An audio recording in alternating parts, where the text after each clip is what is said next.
Welcome. റഹ്മാനാണ്. Drugs acting on RAS system, അതാണ് നമ്മുടെ ഇന്നത്തെ ഡിസ്കഷൻ. നമ്മൾ ഡിസ്കസ് ചെയ്യുന്ന പ്ലെയിൻ ആന്റി ഹൈപ്പർടെൻസീവ്സ് എന്ന പ്ലെയിനിലാണ്. പക്ഷേ ഇതിന് പല യൂസസ് ഉണ്ട്. സോ സാധാരണ ഇതൊരു 10 മാർക്ക് ക്വസ്റ്റൻ ആണ്. Drugs acting on RAS system അവർ classify anti hypertensives and discuss pharmacology of AC inhibitors or ARBs. So ഇതാണ്, ഇങ്ങനെയൊക്കെയാണ് ചോദ്യങ്ങൾ വരിക. സോ നമ്മളിവിടെ ഡിസ്കസ് ചെയ്യുന്നത് 3 വിഭാഗം മരുന്നുകളാണ്. One is ACE inhibitors. AC inhibitors എല്ലാം പ്രിൽ എന്ന വാക്കിലാണ് അവസാനിക്കുക. പ്രിൽസ്. So these are prill. പിന്നെ ഉള്ളത് ആൻജിയോടെൻസിൻ 2. ഇവിടെ 2 എന്നുണ്ട്, റിസപ്റ്റർ ടൈപ്പ് 1 എന്നുണ്ട്, ടൈപ്പ് 1. സോ ഇങ്ങനെയാണ് ഫുൾ ആയിട്ട് എഴുതേണ്ടത്. പക്ഷെ സാധാരണ നമ്മൾ ARBs എന്നാണ് എഴുതുക. ARBs ആൻജിയോടെൻസിൻ റിസപ്റ്റർ ബ്ലോക്കേഴ്സ് എന്ന് പറഞ്ഞു കഴിഞ്ഞാൽ ആൻജിയോടെൻസിൻ 2 റിസപ്റ്റർ ടൈപ്പ് 1 ബ്ലോക്കർ എന്നാണ് അർത്ഥം. സോ ഇങ്ങനെ മരുന്നുകളുണ്ട്. അതിനെ നമ്മൾ സർട്ടാൻസിലാണ് അവസാനിക്കുക. സർട്ടാൻസ്. ഓക്കെ. ഇനി ഒരു ഗ്രൂപ്പ് ഓഫ് മരുന്ന് കൂടിയുണ്ട്. അത് these are direct renin inhibitor. നേരിട്ട് റെനിനെ തടയുന്ന മരുന്നുകളാണ് ഡയറക്റ്റ് റെനിൻ ഇൻഹിബിറ്റർ. മരുന്നിന്റെ പേര് alis, ALIS. Kiren, aliskiren. RN for renin, I for inhibitors. Okay. So ഈ മരുന്നുകളെ കുറിച്ചിട്ടാണ് നമ്മൾ ഡിസ്കസ് ചെയ്യുന്നത്. സോ നമുക്ക് ആദ്യം ഈ സിസ്റ്റം എന്താണ് ഒന്ന് ഏറ്റവും കുറഞ്ഞ വാക്കുകളിൽ ഒന്ന് പറഞ്ഞു പോകാം. നമ്മുടെ രക്തക്കുഴലുകൾ, ഇപ്പം ഞാൻ രക്തക്കുഴലൊന്ന് വരയ്ക്കാം. രക്തക്കുഴലുകളിൽ ബ്ലഡ് ഫ്ലോ കുറഞ്ഞു എന്ന് വരും, അല്ലെങ്കിൽ അവിടെ രക്തസമ്മർദ്ദം താഴ്ന്നു എന്ന് കരുതാം. നമ്മുടെ ശരീരം പേടിക്കുമ്പോൾ എന്ത് പറ്റും? സിമ്പതറ്റിക് നെർവസ് സിസ്റ്റത്തെ ആക്ടിവേറ്റ് ചെയ്യും. സിമ്പതറ്റിക് നെർവസ് സിസ്റ്റം ബ്രെയിനിലാണ്. അതിനെ ആക്ടിവേറ്റ് ചെയ്യുമ്പോൾ ആദ്യം അത് ഹൃദയത്തെ ഉത്തേജിപ്പിക്കും, അല്ലെ? ഹൃദയത്തെ ഉത്തേജിപ്പിച്ചിട്ട് കൂടുതൽ ബ്ലഡ് പമ്പ് ചെയ്യുക, കാർഡിയക് ഔട്ട്പുട്ട് കൂട്ടാനായിട്ട് പറയും. സോ ദിസ് ഇസ് β1 റിസപ്റ്റർ വഴി. രണ്ടാമത്തത് രക്തക്കുഴലുകളുടെ അടുത്ത് ചുരുങ്ങാൻ പറയും. രക്തക്കുഴലുകളുടെ അടുത്ത് ചുരുങ്ങുമ്പോഴത്തേക്കും അവിടെയും ബ്ലഡ് പ്രഷർ വർദ്ധിപ്പിക്കും. ബ്ലഡ് പ്രഷർ വർദ്ധിപ്പിക്കാൻ വേണ്ടിയിട്ടാണ്. α1 റിസപ്റ്റർ വഴിയാണ്. സോ ഇതാണ് പെട്ടെന്ന് എടുക്കുന്ന മെഷറാണ്. ഇത് സിമ്പതറ്റിക് നെർവസ് സിസ്റ്റം. ഇനി ഇവിടുത്തെ ബ്ലഡ് ഫ്ലോ കുറയുമ്പോൾ നമ്മുടെ കിഡ്നിയിലേക്കുള്ള ബ്ലഡ് ഫ്ലോയും കുറയും. കാരണം കിഡ്നി അടിയന്തര പ്രാധാന്യമുള്ള കാര്യമല്ല ശരീരത്തെ സംബന്ധിച്ച്, അല്ലെ? കൂടുതലായിട്ട് ബ്ലഡ് ഇവിടെ എത്തിക്കഴിഞ്ഞാൽ അത് യൂറിനായിട്ട് പോകാനുള്ള ചാൻസ് ഉണ്ട്. സോ അത് തടയുക. അപ്പോൾ കിഡ്നിയിലേക്കുള്ള ബ്ലഡ് ഫ്ലോ കുറയും. കിഡ്നിയിലേക്കുള്ള ബ്ലഡ് ഫ്ലോ കുറയുമ്പോൾ β1, അവിടെ 2 തരം റിസപ്റ്റേഴ്സ് ഉണ്ട്. ജെക്സ്റ്റാഗ്ലോമറുലാർ സെൽസ്, അവിടെയുള്ള ജെക്സ്റ്റാഗ്ലോമറുലാർ സെൽസ് 2 തരം റിസപ്റ്റേഴ്സ് ഉണ്ട്. ഒന്ന് β1 ആണ്. ദെൻ പ്രഷർ സെൻസേഴ്സും ഉണ്ട്. ഈ പ്രഷർ സെൻസേഴ്സ് ആക്ടിവേറ്റഡ് ആവും. ഈ പ്രഷർ സെൻസേഴ്സ് ആക്ടിവേറ്റഡ് ആയി കഴിഞ്ഞാൽ, അല്ലെങ്കിൽ β1 ആക്ടിവേറ്റഡ് ആയി കഴിഞ്ഞാൽ, β1 വീണ്ടും സിമ്പതറ്റിക് നെർവസ് സിസ്റ്റത്തെ ആക്ടിവേറ്റ് ചെയ്യാം. അല്ലെങ്കിൽ ഇവ പ്രധാനമായിട്ടും ചെയ്യുക, they will begin to secrete a hormone or a chemical called as renin. Renin എന്ന് പറയുന്ന ഒരു ഹോർമോണിനെ സെക്രീറ്റ് ചെയ്യും. So this is secreted from the juxtaglomerular apparatus or cell. So തുടർച്ചയായിട്ട് സിമ്പതറ്റിക് നെർവസ് സിസ്റ്റം ആക്ടിവേറ്റഡ് ആവുകയും കിഡ്നിയിലേക്കുള്ള ബ്ലഡ് ഫ്ലോ കുറയുകയും ഒക്കെ ചെയ്യുമ്പോഴത്തേക്കും തുടർച്ചയായിട്ട് continuously a lot of renin will be secreted. So BP കൂടുന്ന ആൾക്കാരിൽ ഇങ്ങനെയാണ്. ഹൃദയത്തിന്റെ പ്രവർത്തനം കൂടുകയും റെനിന്റെ ആക്ടിവിറ്റി കൂടുകയും രക്തക്കുഴലുകൾ ചുരുങ്ങിയിരിക്കുകയും ചെയ്യുമായിരിക്കും. ഇനി ഈ റെനിൻ എന്ത് ചെയ്യും? റെനിൻ കരളിൽ നിന്ന് ഒരു പ്രോട്ടീൻ ഉണ്ടാവുന്നുണ്ട്. കരളിൽ നിന്ന് ഒരുപാട് പ്രോട്ടീൻ ഉണ്ടാവുന്നുണ്ട്. സോ α2 ഗ്ലോബുലിൻ വിഭാഗത്തിൽപ്പെട്ട ഒരു പ്രോട്ടീനാണ്. ആ പ്രോട്ടീന്റെ പേര് ആൻജിയോ എന്ന് വെച്ചാൽ രക്തക്കുഴൽ എന്നാണ് അർത്ഥം. ആൻജിയോടെൻസിനോജൻ. നോജൻ മീൻസ് ഇനാക്റ്റീവ്. ഓജൻസ് എല്ലാം ഇനാക്റ്റീവ് ആണ്. അതിനെ that will convert into angiotensin 1 ആക്കി മാറ്റും. ആൻജിയോടെൻസിൻ 1. ഓക്കെ. ഇതൊരു 10 അമിനോ ആസിഡ് ഉള്ള ഒരു പ്രോട്ടീനാണ്. ഓക്കെ. സോ ഇവിടെയാണ് നമ്മുടെ ആദ്യത്തെ മരുന്ന് പ്രവർത്തിക്കുക. നമ്മുടെ ആദ്യത്തെ മരുന്ന് നമ്മൾ പറഞ്ഞത് അലിസ് കൈറൻ പറഞ്ഞത് ഡയറക്റ്റ് റെനിൻ ഇൻഹിബിറ്റേഴ്സ് ആണ്. സോ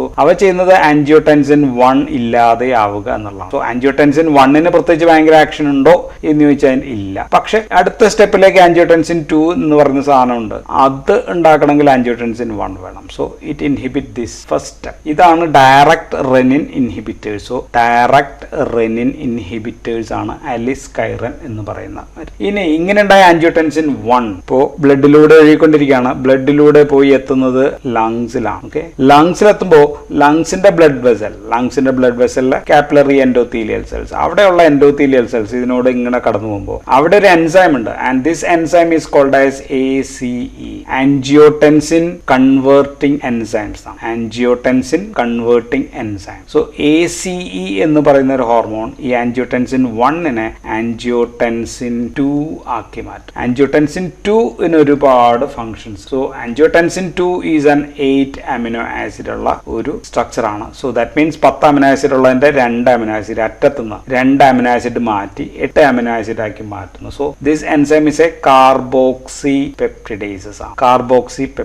സോ ഇത് ഓൺലി ഫോർ ദിസ് അല്ല. ACE എന്ന് പറഞ്ഞാൽ ഈ ആൻജിയോടെൻസിൻ 1നെ 2 ആക്കൽ ചെയ്യുന്നത് മാത്രമല്ല വേറെയും ഒരുപാട് പ്രവർത്തനങ്ങളുണ്ട്. അത് നമുക്ക് കുറച്ച് കഴിഞ്ഞിട്ട് കാണാം. രണ്ടാമത്തെ വിഭാഗം മരുന്നുകൾ ഇവിടെയാണ് ആക്ട് ചെയ്യുന്നത്. It will inhibit this ACE. അപ്പൊ അതിനെ ACE ഇൻഹിബിറ്റേഴ്സ് എന്നാണ് നമ്മൾ വിളിക്കുക. ACEയുടെ പ്രവർത്തനം തടയുമ്പോഴത്തേക്കും എന്താ സംഭവിക്കുക? ആൻജിയോടെൻസിൻ 1 ആൻജിയോടെൻസിൻ 2 അല്ലാതെ ആയി മാറും. So this is second group of drug. ഇനി ആൻജിയോടെൻസിൻ 2 ഉണ്ടായി. ആൻജിയോടെൻസിൻ 2 വർക്ക് ചെയ്യണമെങ്കിൽ എവിടെ വർക്ക് ചെയ്യണം? ആൻജിയോടെൻസിൻ ഹാസ് ടു, ഇത് ആൻജിയോടെൻസിൻ ആണെന്ന് വിചാരിക്കുക, ഇത് വർക്ക് ചെയ്യണമെങ്കിൽ അതിന്റെ റിസപ്റ്ററിൽ പോയി ഒട്ടിച്ചേരണം അല്ലെ. ആ റിസപ്റ്ററിൽ പോയി ഒട്ടിച്ചേരുമ്പോൾ മാത്രമാണല്ലോ അത് വർക്ക് ചെയ്യും. സോ ഈ റിസപ്റ്ററിനെ തടയുന്ന മരുന്നുകളാണ് ARB, ആൻജിയോടെൻസിൻ റിസപ്റ്റർ ബ്ലോക്കേഴ്സ് എന്ന് പറയും. അപ്പൊ നമുക്ക് ആൻജിയോടെൻസിൻ എന്തൊക്കെ ചെയ്യുന്നു എന്ന് നോക്കാം. അപ്പൊ നമ്മളിപ്പോ 3 ഗ്രൂപ്പ് ഓഫ് മരുന്നുകൾ കണ്ടു. ഒന്ന് ഇവിടെ വർക്ക് ചെയ്യുന്നതാണ്, ഒന്ന് ഇവിടെ വർക്ക് ചെയ്യുന്നതാണ്, ഒന്ന് ഇവിടെ വർക്ക് ചെയ്യുന്നതാണ്. 3 ഇത് റിസപ്റ്ററിൽ മാത്രമാണ് വർക്ക് ചെയ്യുക. അപ്പൊ നമ്മൾക്ക് ഇനി ആൻജിയോടെൻസിൻ 2 എന്തെല്ലാമാണ് ജോലികൾ ചെയ്യുന്നത് എന്ന് ഒന്ന് കാണാം. ആൻജിയോടെൻസിന്റെ പ്രവർത്തനം ഒന്ന് സെൻട്രൽ നെർവസ് സിസ്റ്റത്തിലാണ്. സെൻട്രൽ നെർവസ് സിസ്റ്റത്തിൽ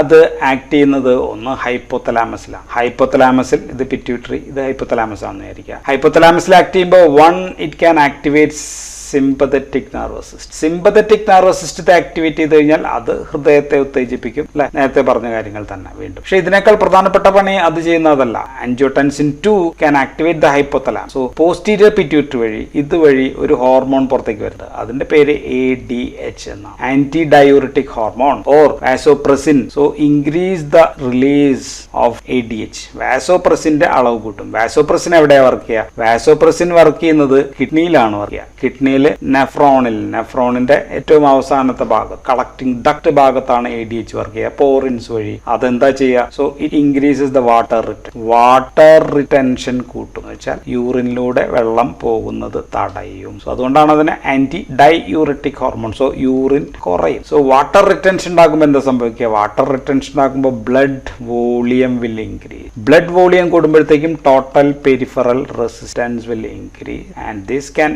increase the preload of the. So ഇത് ടോട്ടൽ പെരിഫറൽ റെസിസ്റ്റൻസ് കൂട്ടുന്നു, ബ്ലഡ് പ്രഷർ കൂട്ടുന്നു. നമുക്ക് അത്രയാണ് പറയേണ്ടത്. Blood pressure is increased. Diastolic blood pressure will be increased. ഇതാണ് ഒരു ആക്ഷൻ. രണ്ടാമത്തെ ആക്ഷൻ ദിസ് ആൻജിയോടെൻസിൻ 2 ചെയ്യുന്നത് കിഡ്നിയുടെ മുകളിൽ ഇവിടെ ഒരു ഗ്ലാൻഡ് ഉണ്ട്. അതിനെ നമ്മൾ അഡ്രീനൽ ഗ്ലാൻഡ് എന്നാണ് പറയാം. അഡ്രീനൽ ഗ്ലാൻഡിന് ഒരു കോട്ടക്സ് ഉണ്ട്, മെഡുലയിലുണ്ട്. ഈ കോട്ടക്സിൽ, അഡ്രീനൽ കോട്ടക്സിൽ, സോണ ഗ്ലോമറുലേസയിൽ അതിനെ സ്റ്റിമുലേറ്റ് ചെയ്ത് കഴിഞ്ഞാൽ അവിടെ നിന്ന് പുറത്തു വരുന്നതാണ് aldosterone. So this is another hormone. Aldosterone എവിടെയാണ് വർക്ക് ചെയ്യുക? അതും കിഡ്നിയിലാണ് വർക്ക് ചെയ്യുക. എവിടെയാണ്? കിഡ്നിയിൽ തന്നെ നെഫ്രോണിൽ കളക്ടിംഗ് ഡക്ട് ഭാഗത്ത് തന്നെയുള്ള പ്രിൻസിപ്പൽ സെൽസിലാണ് വർക്ക് ചെയ്യുക. അത് വർക്ക് ചെയ്ത് കഴിഞ്ഞാൽ സോഡിയം റിട്ടൻഷൻ ആണ് അതിന് പ്രധാനം. സോഡിയം റിട്ടൻഷൻ ഉണ്ടാക്കുമ്പോൾ സ്വാഭാവികമായിട്ട് വാട്ടർ റിട്ടൻഷൻ കൂടി ഉണ്ടാകും. Water retention, sodium retention. ഇവിടെയും വാട്ടർ റിട്ടൻഷൻ ആയിരുന്നു, സോ ഇവിടെയും water retention. So again same thing. Total blood volume will increase, total peripheral resistance increase, blood pressure will increase. Sodium retain ചെയ്യുമ്പോൾ വേറൊരു പ്രശ്നമുണ്ട്. സോഡിയം റീറ്റെയിൻ ചെയ്യുമ്പോൾ potassium പുറത്തേക്ക് പോകും. So hypokalaemia എന്നുള്ള സാഹചര്യം ഉണ്ടാക്കാം. ഇനി ആൻജിയോടെൻസിന്റെ ഏറ്റവും പ്രധാനപ്പെട്ട പ്രവർത്തനം വേറൊരു പ്രവർത്തനം കൂടിയാണ്. സോ ആൻജിയോടെൻസിൻ 2, അതിനെക്കുറിച്ചാണ് നമ്മൾ പറയാം. ആൻജിയോടെൻസിൻ 2നെ കുറിച്ചിട്ടാണ്. സോ അതിന്റെ ഒരു പ്രധാനപ്പെട്ട പ്രവർത്തനം എന്ന് പറയുന്നത് ബ്ലഡ് വെസലിലാണ്. So it acts on blood വെസൽസിൽ it's a powerful vasoconstrictor ആണ്. വാസോ കൺസ്ട്രിക്ഷൻ ഉണ്ടാക്കുന്നത് ബ്ലഡ് വെസലിന്റെ വണ്ണം കുറയ്ക്കുമ്പോൾ അകത്തുള്ള പ്രഷർ കൂടും അല്ലെ. സോ വാസോ കൺസ്ട്രിക്ഷൻ കൂടുമ്പോൾ TPR will increase, total peripheral resistance കൂടും. സോ എല്ലാം ടോട്ടൽ പെരിഫറൽ റെസിസ്റ്റൻസ് കൂട്ടും. സോ ഇതെല്ലാം കൂടി ചേരുമ്പോഴത്തേക്കും blood pressure will increase. So this is a long standing mechanism അല്ലെങ്കിൽ ലോങ് ടേം മെക്കാനിസം ആണ്. സിമ്പതറ്റിക് നെർവസ് സിസ്റ്റം പെട്ടെന്ന് ആക്ടിവേറ്റ് ചെയ്യുന്ന ഒരു ഷോർട്ട് ടേം മെക്കാനിസം ആണ്. പക്ഷേ ഇത് സ്ഥിരമായിട്ട് ആക്ടിവേറ്റ് ചെയ്യുക അല്ലെങ്കിൽ ഇത് വഴി ഇങ്ങനെ റെനിൻ കൂടുതലായിട്ടാകുമ്പോൾ ഇങ്ങനെ ലോങ് ടേം മെക്കാനിസം ഇതുവഴിയാണ് നമുക്ക് പ്രൈമറി ഹൈപ്പർ ടെൻഷൻ ഉണ്ടാവുക അല്ലെങ്കിൽ ബ്ലഡ് പ്രഷർ ഭയങ്കരമായിട്ട് കൂടുക. ബ്ലഡ് പ്രഷർ സ്ഥിരമായിട്ട് കൂടിക്കഴിഞ്ഞാൽ ഹൃദയത്തിന്റെ പ്രവർത്തനം കൂടും. ഹൃദയത്തിന് ഒരുപാട് ആക്ടിവിറ്റി ചെയ്യേണ്ടി വരും. കാർഡിയാക് ഹൈപ്പർട്രോഫി ഉണ്ടാകും. Cardiac hypertrophy or cardiac remodelling ഒക്കെ നടക്കും. റീമോഡലിംഗ് എല്ലാം ഉണ്ടാകും. സോ ഇതൊക്കെയാണ് ഇതിന്റെ പ്രശ്നങ്ങൾ. സോ കാർഡിയാക് റീമോഡലിംഗ് ഞാൻ പ്രധാനമായിട്ട് ഉദ്ദേശിച്ചത് വെൻട്രിക്കുലർ ഹൈപ്പർട്രോഫിയും ആണ് ഞാൻ ഉദ്ദേശിച്ചത്. സോ ഇതുണ്ടാകുമ്പോഴത്തേക്കും അൾട്ടിമേറ്റ്ലി എന്താ ഉണ്ടാവുക? Ultimately this will leads to CHF, chronic heart failure. ഹൃദയത്തിന് എഫിഷ്യന്റ് ആയിട്ട് വർക്ക് ചെയ്യാൻ പറ്റുന്നില്ല. ഹൃദയം is unable to pump in blood to the body organ. So heart failure. So നമ്മൾ AC ഇൻഹിബിറ്റേഴ്സ് കൊടുക്കുന്നു.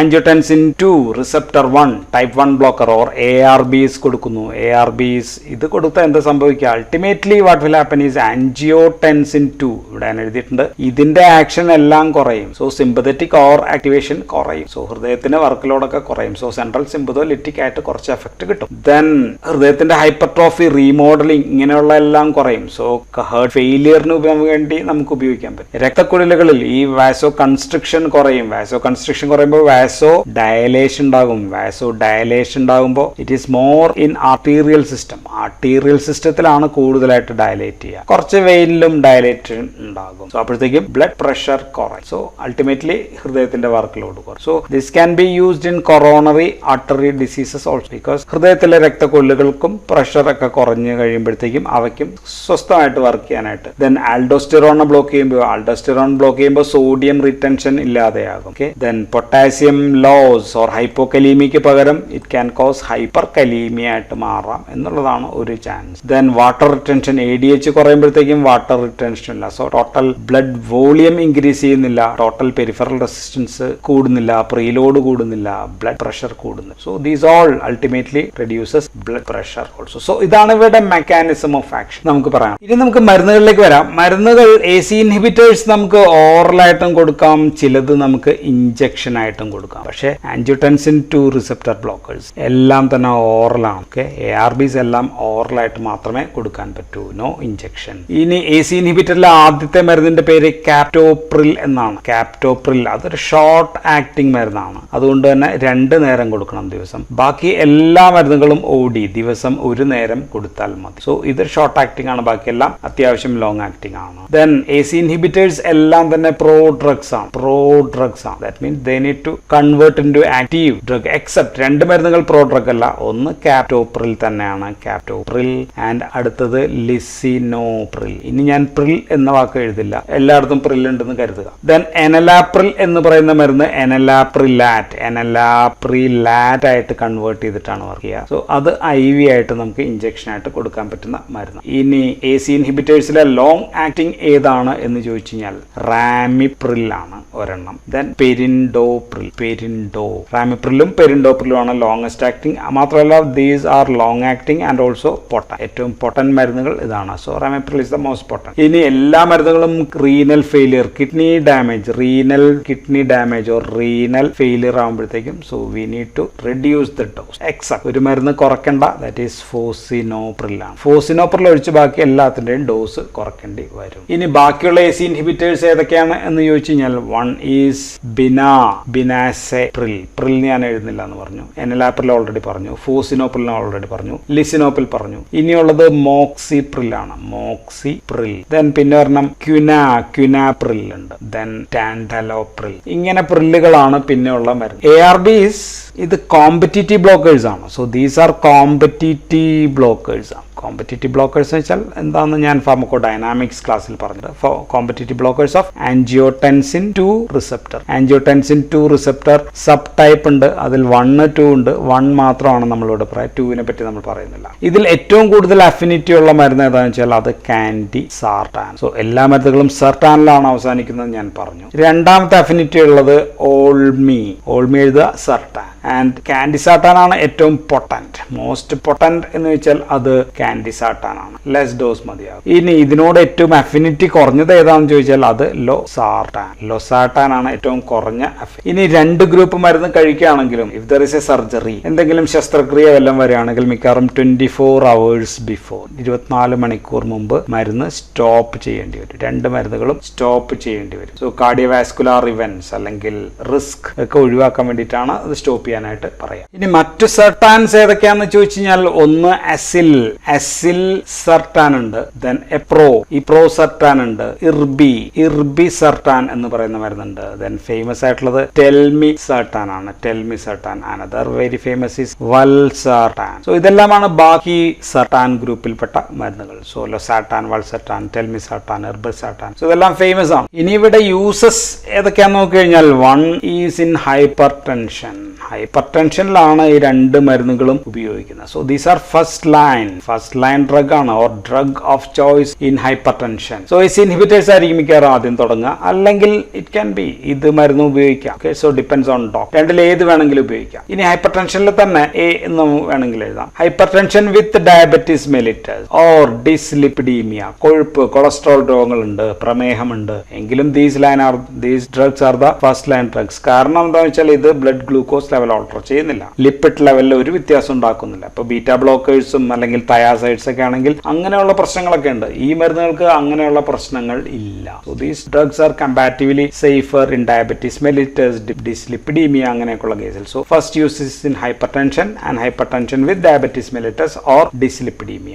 രണ്ടാമത്തെ യൂസ് എന്ന് വെച്ചാൽ ഹാർട്ട് ഫെയിലിയറിന് ഈ മരുന്ന് ഉപയോഗിക്കും. നമ്മൾ ഓൾറെഡി പറഞ്ഞു, വെൻട്രിക്കുലാർ റീമോഡലിംഗ് തടയുന്നു, അല്ലെങ്കിൽ വെൻട്രിക്കുലാർ ഹൈപ്പർട്രോഫി ഉണ്ടാക്കുന്നില്ല, കാർഡിയക് റീമോഡലിംഗ് ഒക്കെ കുറയ്ക്കും. അതിന്റെ എങ്ങനെയാണെന്ന് പറഞ്ഞു. So this can be used in CHF ഉപയോഗിക്കാം. ഈ മരുന്നും നമുക്ക് CHF ഉപയോഗിക്കാം. Then this cannot be also used in CAD, coronary artery ഡിസീസസിലും ഗുണമുണ്ട് നമ്മൾ പറഞ്ഞു. സോ CADയിലും ഈ മരുന്നുകൾ നമുക്ക് വേണമെങ്കിൽ ഉപയോഗിക്കാം. ദെൻ മൂന്നാമത്തെ ഉപയോഗം drug of choice in chronic kidney disease or renal failure ഉള്ള അല്ലെങ്കിൽ ക്രോണിക് കിഡ്നി ഡിസീസ് ഉള്ള ആൾക്കാരിൽ നമുക്ക് ഈ മരുന്ന് ഉപയോഗിക്കാം. കാരണം എന്താ വെച്ചാൽ അവിടെ പ്രോട്ടീനൂറിയ അല്ലെങ്കിൽ പ്രോട്ടീൻ നഷ്ടപ്പെടുന്നു, മൂത്രത്തിലൂടെ പ്രോട്ടീൻ നഷ്ടപ്പെടുക, അല്ലെങ്കിൽ ഹൈപ്പർ ആൽബുമിനൂറിയ എന്നും പറയാം. സോ അത് തടയുന്നുണ്ട്. അപ്പൊ അതുകൊണ്ട് എന്താ ഗുണം എന്ന് വെച്ചാൽ in diabetic nephropathy. So these drug can be used in diabetic nephropathy. കാരണം ആ സമയത്തൊക്കെ കിഡ്നിക്കുള്ള ഡാമേജ് വളരെയധികം കുറയ്ക്കും. And increase blood supply to kidney or reduce renal damage. So diabetic ന്യൂറോപ്പതിയിൽ നമുക്കിത് ഉപയോഗിക്കാം. സോ കിഡ്നിയിലേക്കുള്ള ഹൈപ്പർ ടെൻഷൻ ഞാൻ പറയാൻ വിട്ടു ഇതാണ്. കിഡ്നിയിലേക്കുള്ള ബ്ലഡ് സപ്ലൈ ഒക്കെ വർദ്ധിക്കുമ്പോൾ ആൽഡോസ്റ്റെറോൺ കുറയും കേട്ടോ. ആൽഡോസ്റ്റെറോൺ കുറയുമ്പോൾ ആന്റി ഡയൂറിറ്റിക് എഫക്ട് എല്ലാം കുറയും. ഇനി മറ്റൊരു ഉപയോഗം അത് ഇവിടെയാണുള്ളത്, സ്ക്ലീറോഡെർമ ക്രൈസിസിൽ നമുക്ക് മരുന്ന് ഉപയോഗിക്കാം. സോ ലൈഫ് സേവിംഗ് ആണ് ഈ സമയം. ഇതുണ്ടാകുന്നത് കിഡ്നിയിലെ കൊളാജിൻ ഡിപ്പോസിഷൻ വർദ്ധിക്കുന്നതുകൊണ്ടാണ്. കിഡ്നിയിലെ കൊളാജിൻ ഡിപ്പോസിഷൻ വർദ്ധിക്കുമ്പോൾ കിഡ്നിയുടെ പ്രവർത്തനം തകരാറിലാകും. പെട്ടെന്ന് അക്യൂട്ട് റീനൽ ഫെയിലിയർ ഉണ്ടാവാനുള്ള ചാൻസ്, അതുമൂലം മരണമൊക്കെ സംഭവിച്ചേക്കാം. സോ അങ്ങനെയുള്ള സമയത്ത് ACE inhibitors are life saving drug. So they decrease the collagen deposition in കിഡ്നിയിലെ അമിതമായിട്ട് കൊളാജിൻ ഡിപ്പോസിഷൻ തടയുന്ന ആക്ഷൻ ആണ്. സോ ഇതൊക്കെയാണ് ഇവയുടെ യൂസസ്. ഇനി നമുക്ക് പറയേണ്ടത് അഡ്വേഴ്സ് എഫക്റ്റ് ആണ്. അഡ്വേഴ്സ് എഫക്റ്റ് ഞാൻ ആദ്യം രണ്ട് കോമൺ, ഏറ്റവും പെട്ടെന്ന് തന്നെ നമുക്ക് ഊഹിച്ചെടുക്കാവുന്ന കോമൺ സൈഡ് എഫക്റ്റ് പറയാം. രണ്ടിനും ഉണ്ടാക്കുന്നത് ഒന്ന് ഹൈപ്പോടെൻഷൻ ആണ്, അല്ലെ ആന്റി ഹൈപ്പർടെൻസി എന്ന് പറയുമ്പോൾ തന്നെ ഹൈപ്പോടെൻഷൻ ഉണ്ടാക്കാം. രണ്ടാമത്തത് ഹൈപ്പർ കലീമിയ ആണ്. ഹൈപ്പർ കലീമിയ എന്തുണ്ടാവുന്നു ഞാൻ ഓൾറെഡി പറഞ്ഞു, ആൽഡോസ്റ്റെറോൺ സോഡിയം റിട്ടൻഷനൊക്കെ ആയിട്ട് ബന്ധപ്പെട്ടുള്ള പ്രശ്നമാണ്. ദെൻ ഇനി ഞാൻ പറയാൻ പോകുന്ന സൈഡ് എഫക്ട് അത് AC ഇൻഹിബിറ്റേഴ്സിന് മാത്രമുള്ള കാര്യമാണ് പറയുന്നത്. Some adverse effect are only for AC inhibitors. One, നമ്മൾ എപ്പോഴും പറയുന്ന ലോക്കലായിട്ട് കഫ് ഉണ്ടാക്കാം. So this can produce dry cough. ഇത് ഏകദേശം 15% പേരിലും ഈ പ്രശ്നം ഉണ്ടാക്കാം. പക്ഷെ ഇത് വളരെ കുറവാണ്, 1% അതിൽ താഴേക്കുള്ള ആൾക്കാരുണ്ടാകും. സോ ഇത് ഉണ്ടാകാനുള്ള കാരണം നമ്മൾ because this is an ACE inhibitors ആണ്. ACEക്ക് ഞാൻ ഓൾറെഡി പറഞ്ഞു വേറെയും ആൻജിയോടെൻസിൻ 1 2 ആക്കണ പരിപാടി മാത്രമല്ല. It involves in the metabolism of a chemical called as bradykinin. Bradykinin എവിടെ നിന്നുണ്ടാകുന്നു ആ പാത്വേ എന്ന് ഞാൻ പറയുന്നില്ല, നമുക്ക് പിന്നീട് വേറെ എവിടെയെങ്കിലും പറയാം. സോ ഈ ബ്രാഡിക്കൈനിൻ ഒരുപാട് ശരീരത്തിൽ കൂടും. ബ്രാഡിക്കൈനിൻ കൂടുമ്പോൾ ഉണ്ടാകുന്ന പ്രശ്നമാണ് ഒന്ന് കഫ് ഉണ്ടാകും, ദെൻ റെസ്പിറേറ്ററി ഡിസ്ട്രസ് ഉണ്ടാക്കാം, then it can cause angioedema ഉണ്ടാക്കാം. ആൻജിയോ എഡീമ ഉണ്ടാക്കാൻ കാരണം എന്ന് വെച്ചാൽ bradykinin can cause capillary permeability കൂട്ടാം. സോ ഫ്ലൂയിഡ് പുറത്തേക്ക് പോകാം. വാസോ ഡയലേഷൻ ഉണ്ടാക്കാം, ചെറിയ ബ്ലഡ് വെസൽസിൽ വാസോ ഡയലേഷൻ. സോ ഇവിടെ നീരുണ്ടാകും, രക്തക്കുഴലിന് ചുറ്റും നീരുണ്ടാകുന്നു. സോ എഡീമ, സ്വെല്ലിംഗ്, ഇതെല്ലാമാണ് capillary permeability and this can cause angioedema ഉണ്ടാക്കാം. ദെൻ ഇൻ ന്യൂറോൺസിനെ സ്റ്റിമുലേറ്റ് ചെയ്ത് കഴിഞ്ഞാൽ പെയിനും ഉണ്ടാക്കാം. So cough, dry cough, respiratory distress, angioedema and pain, ഇത്രയും പ്രശ്നങ്ങൾ ഉണ്ടാക്കാവുന്നത് ACE ഇൻഹിബിറ്റേഴ്സിന് മാത്രമാണ്. ആൻഡ് ഇവയ്ക്ക് ആ ചാൻസ് വളരെയധികം കുറവാണ്, അല്ലെങ്കിൽ ഇല്ല എന്ന് പറയാം. So this the most important advantages of ARBs over AC inhibitor. So ഈ പ്രശ്നം ഉണ്ടെങ്കിലാണ് നമ്മൾ ARBയിലേക്ക് മാറുക. ഈ പ്രശ്നം ഇല്ലാത്തവരിലാണെങ്കിൽ നമുക്ക് ഉപയോഗിക്കാം. സോ ഇങ്ങനെ ഒരു പ്രശ്നം ഉണ്ടായിക്കഴിഞ്ഞാൽ എന്ത് മരുന്ന് കൊടുക്കുന്നു ജസ്റ്റ് ഒന്ന് പറഞ്ഞേക്കാം. വൺ ഈസ് ആസ്പിരിൻ ആണ്. ആസ്പിരിൻ പ്ലസ് അയേൺ, ആസ്പിരിനും അയേൺ ടാബ്ലറ്റ്സും കൂടി കൊടുത്തിട്ടാണ് സാധാരണ രീതിയിൽ ഇത് അഡ്ജസ്റ്റ് ചെയ്യുക. പറ്റിയില്ലെങ്കിൽ we will shift to ARBs. ഇനി ഞാൻ പറയാൻ പോകുന്ന adverse effect only for captopril. ക്യാപ്റ്റോപ്രിലിന് മാത്രം ഉണ്ടാകാവുന്ന ചില സവിശേഷമായിട്ടുള്ള അഡ്വേഴ്സ് എഫക്ട് ആണ്. ക്യാപ്റ്റോപ്രിൽ ഒരു സൾഫാ മരുന്നാണ്. സൾഫാ മരുന്നുകൾക്ക് ഒരുപാട് പ്രശ്നമുണ്ട്. വൺ, ക്യാപ്റ്റോപ്രിൽ ഉണ്ടാവുന്ന ടേസ്റ്റ് ഡിസ്റ്റർബൻസ് ആണ്. ടേസ്റ്റ് ഡിസ്റ്റർബൻസസ്, അതിനെ നമ്മൾ ഡിസ്ഗൂഷ്യ എന്നാണ് പറയുക. ഡിസ്ഗൂഷ്യ, അതാണ് ഒരു പ്രശ്നം. രണ്ട്, ലൂക്കോപീനിയ. WBCയുടെ എണ്ണം ലൂക്കോപീനിയ, WBCയുടെ എണ്ണം കുറയ്ക്കാം. ലോ WBC സൾഫ മരുന്നുകൾ. സോ എപ്ലാസ്റ്റിക് അനീമിയാണ് വളരെ സീരിയസ് ആയിട്ട് ഉണ്ടാവുന്നത്. ദെൻ സീരിയസ് ആയിട്ട് ഉണ്ടാവുന്നത് എഗ്രാനുലോസൈറ്റോസ് ആണ്. ഇതൊക്കെ അപൂർവമാണ് എങ്കിലും ഉണ്ടാക്കാം. Then this can cause orthostatic hypotension ഉണ്ടാകും. So that is also for captopril ഉണ്ടാക്കുന്ന ചാൻസ് കൂടുതലാണ്. ഇനി രണ്ടും കൂടി ഒരുമിച്ച് കൊടുത്താൽ, ഈ രണ്ട് മരുന്നും കൂടി ഒരുമിച്ച് കൊടുത്തു കഴിഞ്ഞാൽ ഭയങ്കരമായിട്ടുള്ള BP കുറയും. സോ സാധാരണ അങ്ങനെ കൊടുക്കാറില്ല എന്നുകൂടി. ഇനി രണ്ട് മരുന്നിനും ഉണ്ടാക്കാവുന്ന അഡ്വേഴ്സ് എഫക്ട് ഞാൻ ഓൾറെഡി പറഞ്ഞു. ഒന്ന് ഹൈപ്പോടെൻഷൻ ആണ്, ദെൻ ഹൈപ്പർ കലീമിയ ആണ്. ഇനി രണ്ട് മരുന്നിനും പാടില്ലാത്ത ചില കണ്ടീഷൻസ്, കോൺട്രാ ഇൻഡിക്കേഷൻസ് പറയുകയാണെങ്കിൽ പ്രഗ്നൻസിയിൽ രണ്ട് മരുന്നും കൊടുക്കാൻ പാടില്ല. Because this can cause teratogenicity. Teratogenicity എന്ന് വെച്ചാൽ ബൈലാറ്ററൽ റീനൽ എജെനിസിസ് എന്ന് പറഞ്ഞാൽ ചിലപ്പോൾ കിഡ്നി ഉണ്ടാവുന്നില്ല, ആ ജനിക്കുന്ന കുട്ടിയിൽ കിഡ്നി ഉണ്ടാവില്ല. സോ അങ്ങനെയുള്ള പ്രശ്നങ്ങൾ ഉണ്ടാക്കാൻ ചാൻസ് ഉള്ള മരുന്നാണ്. So it is contra indicated in pregnancy. ഇനി രണ്ട് മരുന്നുകളും കോൺട്രാ ഇൻഡിക്കേറ്റഡ് ആയിട്ടുള്ള വേറൊരു കേസസ് എന്ന് പറയുന്നത് renal artery stenosis. Renal artery stenosis ആണ്. അതിപ്പോ ബൈലാറ്ററൽ രണ്ട് വശത്തുള്ള എഫറന്റ് ആർട്ടറി സ്റ്റെനോസിസ് ആകാം, അല്ലെങ്കിൽ യൂണിലാറ്ററൽ റീനൽ ആർട്ടറി സ്റ്റെനോസിസ് വിത്ത് കിഡ്നി ഡാമേജ് ആകാം, അല്ലെങ്കിൽ യൂണിലാറ്ററൽ റീനൽ ആർട്ടറി സ്റ്റെനോസിസ് വിത്ത് സിംഗിൾ കിഡ്നി, ഒറ്റൊരു കിഡ്നിയിൽ മാത്രവും ഉണ്ടാകാം. സോ ഇങ്ങനെയുള്ള കേസിൽ റീനൽ ആർട്ടറി സ്റ്റെനോസിസ് ഉണ്ടെങ്കിൽ ഈ മരുന്ന് കൊടുക്കാൻ പാടില്ല. ഇനി രണ്ട് മരുന്നുകളും തയാസൈഡ് ഡയൂറിറ്റിക്സ് ആയിട്ട് കമ്പൈൻ ചെയ്ത് ഉപയോഗിച്ചാൽ, ഇഫ് യു ഗിവ് തയാസൈഡ്സിന്റെ ഒപ്പം ഉപയോഗിക്കുകയാണെങ്കിൽ അതിന് സൈനർജസ്റ്റിക് എഫക്റ്റ് ആണ്. ദാറ്റ് മീൻസ് 1+1 = more than 2, രണ്ടിൽ കൂടുതൽ എഫക്റ്റ് ആണ്. അതിനാണ് സൈനർജസ്റ്റ്. സോ BP ഭയങ്കരമായിട്ട് താഴാം. പക്ഷെ ഇതിനൊരു ഗുണമുണ്ട്. തയാസൈഡ്സ് ഉണ്ടാക്കുന്ന എന്താണ്? തയാസൈഡ് ഹൈപ്പോകലീമിയ ഉണ്ടാകും അല്ലെ, ഹൈപ്പോകലീമിയ. ഈ മരുന്ന് ഉണ്ടാക്കുന്നത് ഹൈപ്പർ കലീമിയ. അപ്പൊ ഇത് രണ്ടും കൂടി കൊടുത്തു കഴിഞ്ഞാലോ രണ്ടിന്റെയും ആക്ഷൻ അങ്ങോട്ടും ഇങ്ങോട്ടും നെഗേറ്റ് ചെയ്യും. സോ ന്യൂട്രലൈസ് ചെയ്യുമ്പോൾ ആ ഹൈപ്പോകലീമിയ, ഹൈപ്പർ കലീമിയ അങ്ങനെയുള്ള പ്രശ്നങ്ങൾ രണ്ടിന്റെയും ഒഴിവായി കിട്ടും. സോ അങ്ങനെ ഒരു അഡ്വാൻറ്റേജ് ഉണ്ട്. ഇനി കിഡ്നി ഡിസ്ഫങ്ഷൻ ഉണ്ടാക്കുന്ന മറ്റ് മരുന്നുകൾ ലൈക്ക് NSAIDs ഒന്നും കൊടുക്കാൻ പാടില്ല ഒരുമിച്ച്. സോ NSAIDs ഒക്കെ കിഡ്നി ഡാമേജ് ഉണ്ടാക്കുന്ന. ദെൻ പിന്നെ സൈക്ലോസ്പോറിൻ, വേറെ ഒരുപാട് മരുന്നുകളുണ്ട്. ദെൻ ക്രോണിക് കിഡ്നി ഡിസീസ് ഉണ്ടെങ്കിൽ ഈ മരുന്ന് കൊടുക്കാൻ പാടില്ല. സോ ഇങ്ങനെയൊക്കെയുള്ള മരുന്നുകൾ കൊടുക്കാൻ പാടില്ല. ദെൻ സിറം പൊട്ടാസ്യം ലെവൽ, അതിനെ കുറിച്ച് ഞാൻ പറയാം. സിറം പൊട്ടാസ്യം ലെവൽ കൂടിയാലൊക്കെ എന്താ സംഭവിക്കുക? അരിത്മിയ ഉണ്ടാക്കാം അല്ലെ. അരിത്മിയ ഒക്കെ ഒരു ചാൻസ് ആണ് ഈ മരുന്ന് ഉണ്ടാക്കാനുള്ള ദോഷഫലം. ഇനി ഞാൻ പറയാൻ പോകുന്നത് ATR ബ്ലോക്കേഴ്സിലെ ചില പ്രത്യേക മരുന്നുകളെ കുറിച്ചിട്ട് മാത്രമാണ്. ഒന്ന് ലൊസാറ്റാനെ കുറിച്ചാണ്.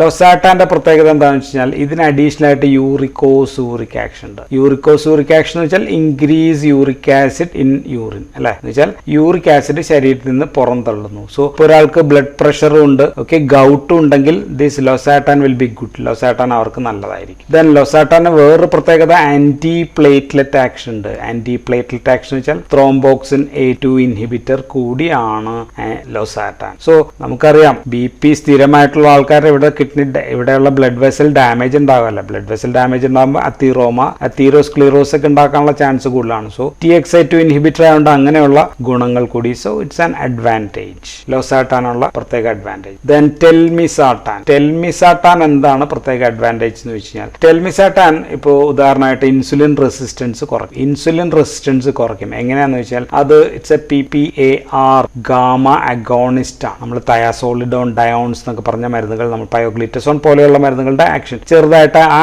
ആക്ഷൻ ഇതുണ്ട്. സോ ഇൻസുലിൻ റെസിസ്റ്റൻസ് കുറയ്ക്കും. സോ ഡയബറ്റിസ് മെലിറ്റസ് കൂടിയുള്ള ആൾക്കാരിൽ ടെൽമിസാട്ടാൻ കുറച്ചും കൂടി എഫക്റ്റീവ് ആയി. ദെൻ ഇർബിസാട്ടാൻ എന്ന് പറയുന്ന മരുന്ന് സോഡിയം ചാനലിനെ ബ്ലോക്ക് ചെയ്യുന്ന ആക്ഷൻ. സോഡിയം ചാനൽ ബ്ലോക്ക് ചെയ്യും. സോഡിയം ചാനൽ ബ്ലോക്കർ നമ്മൾ പഠിച്ചത് ഒന്ന് കാർഡിയക് അരിത്മിയയിലാണ്, ആന്റി ആന്റിറിത്മിക് ഡ്രഗ്സ് ആയിട്ട് ഉപയോഗിക്കുന്നതാണ്. സോ ഇവിടെ നമ്മൾ ഉപയോഗിക്കുന്നത് ക്രോണിക് ഏട്രിയൽ ഫിബ്രിലേഷന് നമുക്ക് വേണമെങ്കിൽ ദിസ് ഇർബിസാട്ടാൻ എന്ന് പറയുന്ന മരുന്ന് നമുക്ക് ഉപയോഗിക്കാം. So that's all about AC inhibitors and this ARBs. നമ്മൾ മറ്റേതിനെ കുറിച്ച് അധികം ഒന്നും പറഞ്ഞിട്ടില്ല, അതിനെക്കുറിച്ച് അധികം ഒന്നും പറയാനില്ല, അതുകൊണ്ടാണ് ഞാൻ അത് പറയാം. So that's all in this video. So thank you for watching.